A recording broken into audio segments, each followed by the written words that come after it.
of the summer was in every headline. Shoe of the summer, sneaker of the summer, purse of the summer. New York Post even had sex positions of the summer. Why the entire internet has rushed to commodify summer. I'm Taylor Lorenz, and that's all coming up right now on Power User.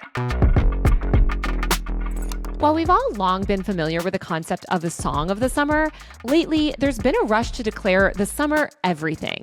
Drink of the summer, shoe of the summer, drug of the summer, the list goes on. Casey Lewis writes the newsletter After School, where she monitors hundreds of emerging trends. She recently released a big analysis tracking all of the products, moments, and more that were declared of the summer. She's joining to chat about how summer became this defining moment in culture, what she learned from analyzing the season's hottest trends, and what's on her radar going into the fall. Casey, welcome to Power User. Thank you, Taylor. So excited to be here. Okay, so you made this massive summer 2024 recap list of all of the major trends and viral products, moments, I don't know what you want to call it. Tell me what inspired you to make this and what was your methodology here? Not very scientific, but I'm fascinated by trends, but I'm also fascinated by the media's reporting on trend, the way that they report on them. And we've all noticed the phrase of the summer popping up again and again. But this year, I noticed early on that of the summer was in every headline. And it was shoe of the summer, sneaker of the summer, purse of the summer. New York Post even had sex positions of the summer, which I actually did not include because it was not a real, I try to have some journalistic standard in inclusion here just because it was based on some silly sort of fake study. You know how it is. But so this entire summer I've been tracking the phrase of the summer, over 500 publications, and last weekend sort of distilled it into a master list. Yeah. It seems like the new year for trend forecasters begins in the summer because that's when these trends break out. So I want to talk about some of the trends that you found, what really defined this summer in terms of the trend cycle. So I know you broke down a bunch of these categories. Can you give us some top level highlights? What did you notice? What sort of trends did you pull out on a macro level from analyzing all of the summer breakouts? So I think the most fascinating thing about this project was how much shifted from May to June to July to now August, where Charlie XCX, Brat Summer, that very much defined a moment of the summer, but it didn't define the entire summer because, for instance, in June, July, it wasn't really a thing yet. And so in early July, it was all about Sabrina Carpenter. She had 2 different songs that were on the charts. It very much felt like she was going to own the song of the summer and so much of the summer generally, where some headlines were pushing butter yellow as the color of the summer, which was associated with Sabrina, who wears a lot of butter yellow. Did you see a lot of butter? It's so funny because it flipped so quickly to Brat green, I feel like within a month. So quickly. And also butter yellow, that seems like a fake trend. But Brat green is truly everywhere and isn't a fake trend. I mean, how do you even know what's a trend these days? It seems like there are so many micro trends, nano trends. Culture is so chaotic. How do you determine what meets the bar for an official trend? I spent a lot of time trying to discern what is an actual trend versus a fake trend. And by fake trend, I mean that there is one viral TikTok and a media publication picks up on it and says this thing is happening on TikTok. And it is happening on TikTok, but there's literally one TikTok. And we all know that one person doing one thing, even on a large platform, does not a trend make. So obviously it's very hard to discern a legitimate trend from a fake trend. And I spend a lot of time on Google Trends, on Pinterest. TikTok also has a trends platform to verify whether these things are actually popping or it's one viral trend that got a couple of headlines. Yeah. And I also think this whole obsession of what's a real trend, what's not a real trend. 5 people doing things could be a nano trend or a micro trend. I feel like the problem comes is when you misrepresent it, right? When you're this is the biggest trend in America. And it's no, it's actually just a trend within this small group. But if you accurately explain, hey, this is this little trend in a small group and it matters because X, Y, Z, that's still interesting. And there's so much monkey see, monkey do that happens on social media that oftentimes it maybe, isn't a trend until it is. Fake freckles is an example. Was that a real trend? So many people started doing it that it became one. Tell me some other learnings that you got from doing this analysis. So a big category every year, and I remember this from last year, years past, is the cocktail of the summer or the drink of the summer. Was it Negronis last year? I think Negroni has been one in recent years. I should dig into last year, but I didn't do the same analysis last year. But I can tell you definitively that this was the summer of the Paloma, which people love those. People love the Paloma. It's super refreshing. It makes sense why it would be the drink. But then the Paloma was the sort of definitive cocktail. However, there were lots of other ones thrown around in headlines. The Hugo Spritz was a big one. White port and tonic was a big one. And I quote, an icy cold glass of dry sherry, according to the Wall Street Journal. Okay, what were some other summer breakout hits? And was there anything really surprising on this list? The drug of the summer I thought was really interesting. And this was only covered on a couple of culture substacks. What is the drug of the summer? Poppers? Poppers. Knew it. You knew it. See, that's the thing. You knew it. Why was this the summer of poppers? I think Charlie XCX had a big doing in that. Charlie XCX is all about the girls and the gays on the dance floor, a summer of debauchery, and poppers play into that. What other surprising things did you find in this list? I mean, in terms of fashion trends, did you see any interesting evolution? I think you mentioned that the shoe of the summer was jelly shoes. Yeah, so the jelly shoes were a huge one. However, those mesh flats, those like that sort of is what I would have picked because those things are all over, and I literally just bought a pair of knockoffs. Yes, I mean I think that jelly and mesh are neck and neck. Though the true shoe of the summer, as deemed by Teen Vogue again, Daily Mail, and then Vogue, was the flip flop. Like the humble classic flip-flop. At least in New York, it was like everyone was digging out their Havaianas again, and the rose $650 variation on the shoe was one of the shoes of the summer as deemed by Vogue. That's crazy. I got to bring out my reefs.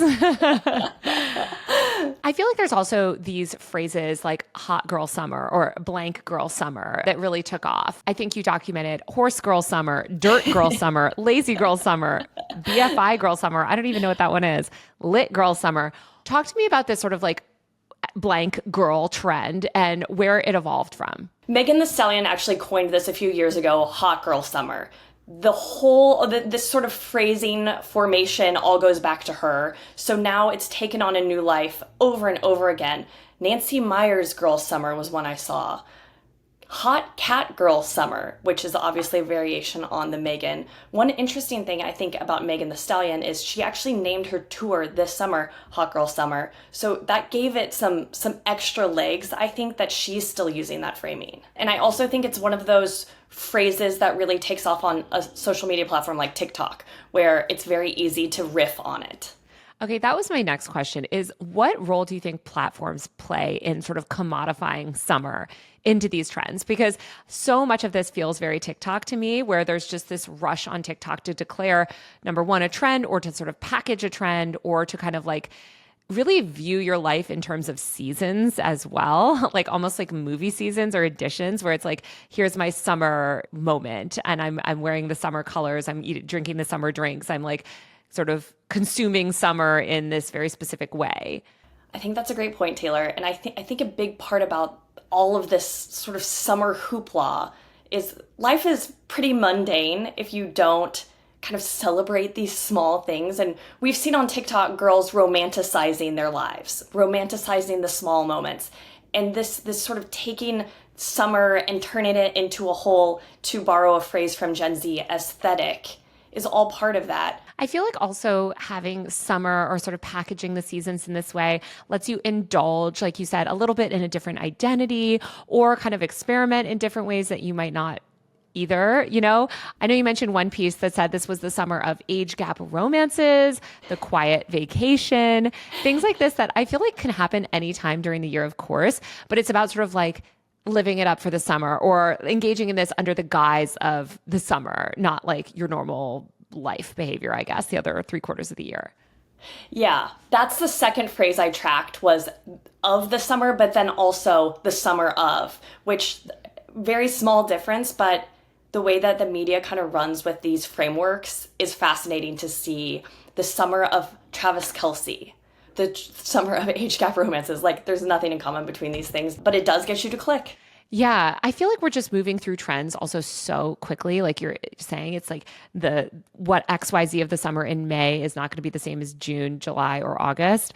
I also saw this interesting TikTok recently that said micro trends are dead. Mob wife, low core, coquette. Not to mention all the many beauty micro trends that we saw the rise and super quick fall last year. It's been a while that we haven't seen any powerful micro trend like we were used to see every week last year. It was really interesting. It was just talking about how kind of like a couple years ago, we had such an explosion of micro trends, like mushroom girl, tomato girl, like just every little like niche trend you could imagine, and how we're seeing less of that now. But I think what's kind of replaced that is this seasonal thinking, where I don't know if it's like micro trends, but it's sort of like grouping all of these trends in this finite period that has a defined endpoint too. Like you might just drink Palomas for the summer, but you're not going to keep doing it into the fall probably, unless you want to make it part of your whole personality. Yeah. So are you basically saying that you think micro trends aren't dead? Because a Paloma is a great example of what is effectively a micro trend. I think the micro trends are less like underneath the trend themselves and more being looped up together into like seasonal trends. Yeah. Yeah. Because I feel like these seasonal aesthetic. Yeah, seasonal aesthetic that are tied to lots of micro trends together. Because I feel like what we used to see on TikTok is just this like explosion of every single little micro trend. And now it just seems like we're like coalescing a lot of these trends under the summer of XYZ, Yeah. Yeah. That's a great point. It has been a while since I've seen a trending core rise to the top, though I could see that happening with back to school because people are redefining their styles and shopping. And so the core, I think, will continue to be in the lexicon for a while. When we look back at the summer, was there anything that really stood out to you that was missing, that went under the radar, that was maybe took over a lot this summer, but wasn't recognized very publicly? That's a really tough question. I will say, I think about the Tinashe Nasty song that was so much going to be the song of the summer in May, June, and no one's talking about it now. You can spend a lot of time scrolling on TikTok. You're not going to come across it. And it shows just how fleeting some of these moments are. Another example is the man in finance. I'm looking for a man in finance with trust fund. 6'5", blue eyes. No one's talking about that. No one is using that soundbite. And it really goes to show like how quickly culture goes on to the next. One interesting thing, Taylor, is how quickly my FYP went from these sort of summer moments to back to school and fall, where it's like, the end of August and even like mid-July, once 4th of July is over, people are already starting to think about who they are in the fall. Yeah.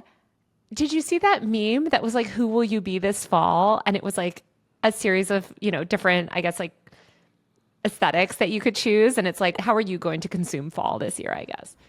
Yes. Yeah. And I think TikTok and Gen Z, both of them in tandem, are the ones who are pushing a lot of this forward, where it's trying to figure out who you are as a person.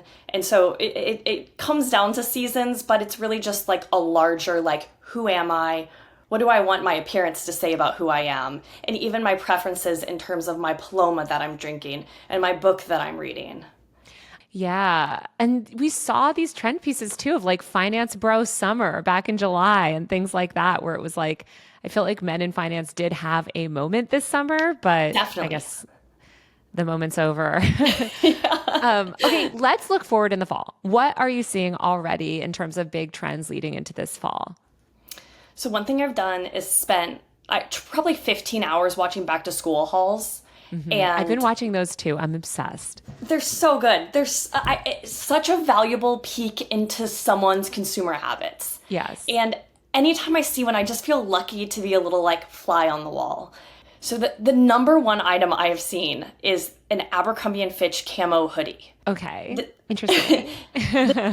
Pre-Harris Walls camo hat. This is totally unrelated to that camo moment. But camo is a huge trend, and nothing is more popular or coveted than this Abercrombie & Fitch camo hoodie. Camo is having such a moment, obviously not just with the Walls Harris hat, but I think as an aesthetic, it's been creeping up for years, and I could see this being a camo fall. Yes, big camo fall. Big camo fall. What else are you seeing? A lot of low-rise baggy jeans. I'm seeing a lot of Uggs and Birkenstock Boston still.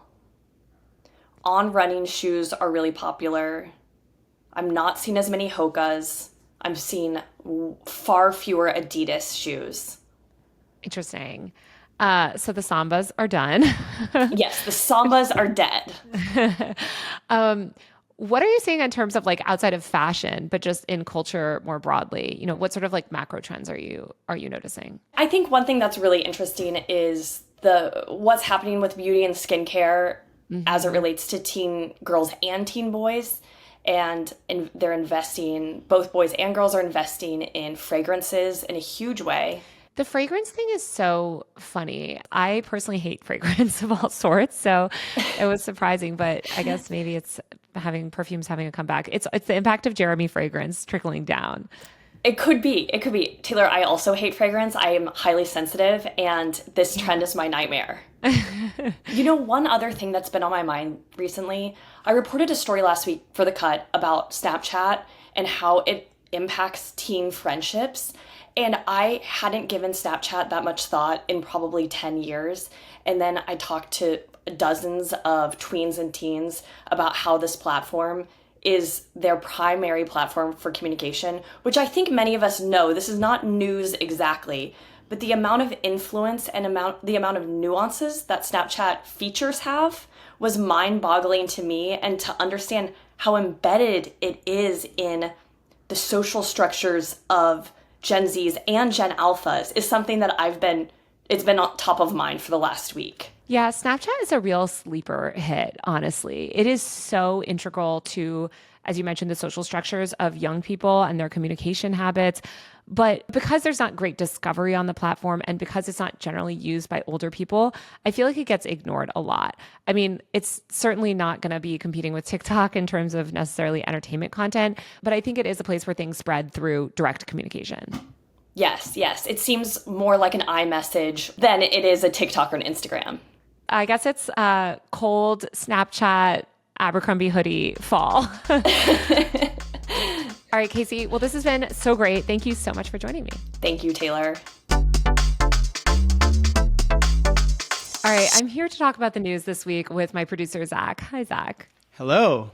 So the first thing I want to address, because a lot of people were frustrated with my last episode, we recorded it before Hasan was removed from the DNC. We're getting booted. We're getting booted from this space. So I was talking about the content creators being accepted to the DNC, and I mentioned that it was really amazing that they had given Hasan all of this access. Of course, a day after we recorded, they revoked his access. They kicked him out of the room where he was streaming, and he had to actually, I think, go back to his hotel room to stream. So sorry about that. I didn't know that would happen. And I don't think it looks very good for the DNC to be revoking Hasan's credentials shortly after he interviewed a bunch of pro-Palestinian activists. So people gave you a lot of shit for that? Yeah, well, I just got a bunch of comments because, I think Keith and I last episode had talked a lot about how, what the DNC was doing with Hasan. And so that changed. Gotcha. I actually watched his like response video about this, and he sort of explained the whole situation, and he did say he would be down to go back he planned to go back to the DNC next time. He didn't seem particularly bitter or upset about it. So no, definitely not. I think he's happy to get any access that he gets, like most journalists. And I think by 2028, he will probably be so big that they truly cannot pull this type of stuff with him. So another TikTok trend that I'm obsessed with lately is Fridgescaping.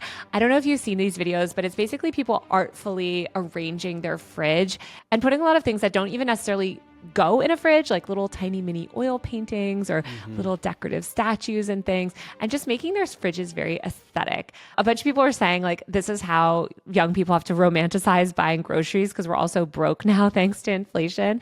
It kind of hit with me. It definitely made me reorganize my own fridge, but I haven't fully fridgescaped yet. But I could watch these videos for hours. I'm really into the like fridge organization stuff, like all the TikTok trends that just show how you can organize and like all the hacks to save space and put things there. But I don't know why you need oil paintings and flowers and plants and things that just have no business being in your fridge. I live in New York. I don't have a very big fridge, so it is really like a space optimization puzzle. And I got no room for flowers or decoration. Well, the flowers I feel like are going to die. They shouldn't be in a fridge, right? They need light. I don't know. One thing that did change my life, though, that is also from TikTok, although it's not, I think, officially fridgescaping, is taking produce out of the drawers and putting the produce actually in the shelves on the door. That way, when you open up your door to the fridge, you can just grab produce really easily and you don't have to like dig through some big drawer. It's like an instant reminder to use your produce before it goes bad and you just see it more I got it. That's a good trick. But it doesn't look very aesthetic.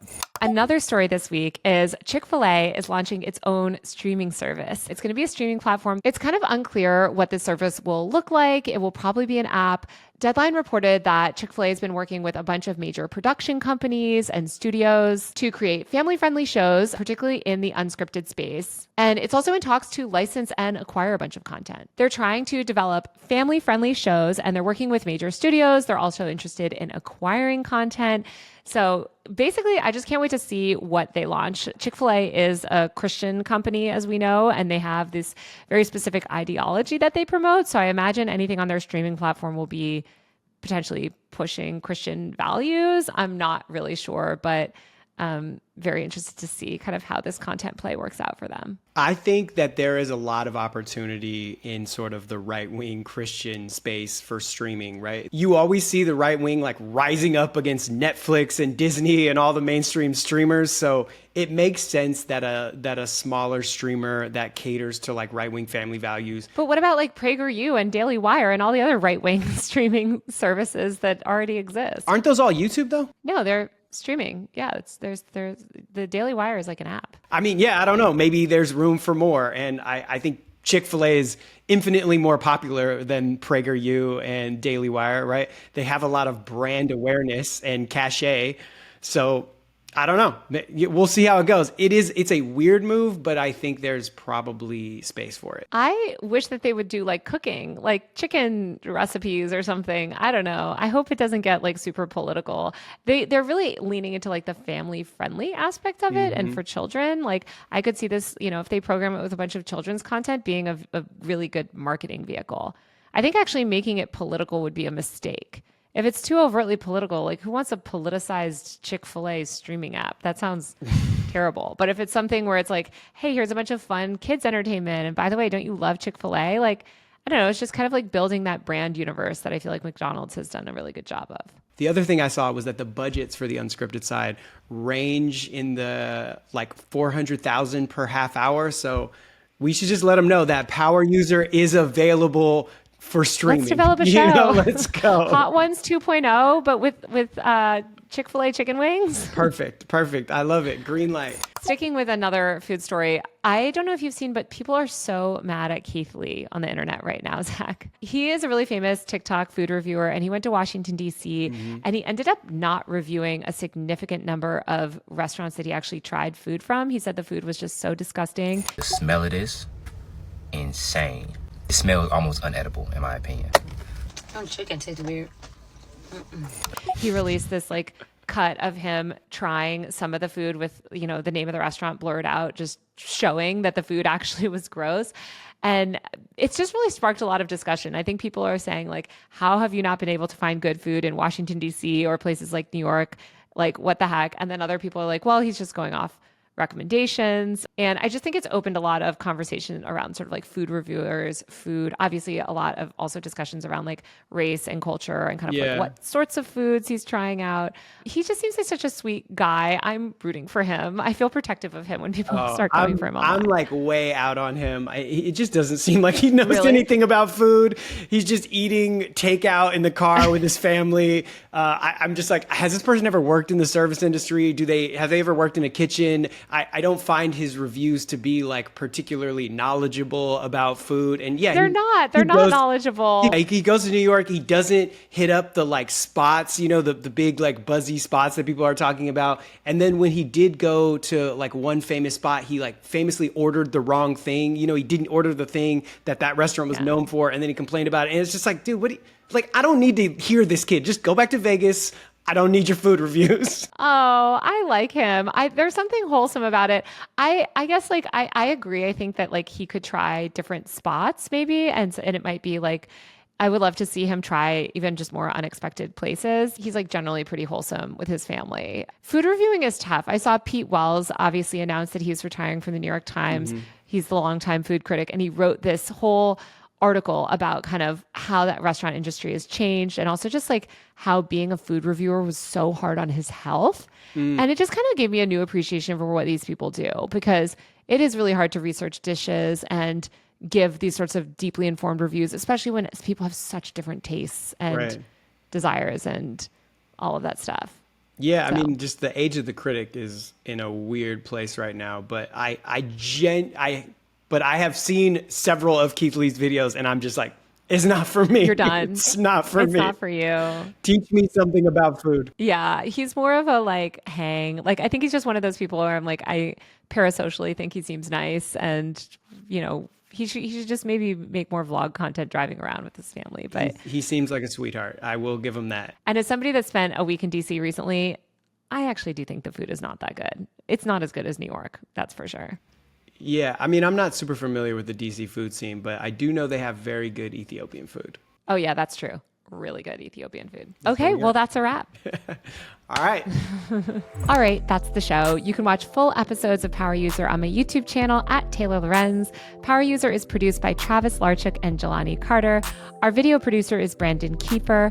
Our executive producers are Zach Mack and Nishat Kurwa. Power User is part of the Vox Media Podcast Network. If you like the show, give us a rating and review on Apple Podcasts, Spotify, or wherever you listen. We'll be back next week with a brand new episode of Power User.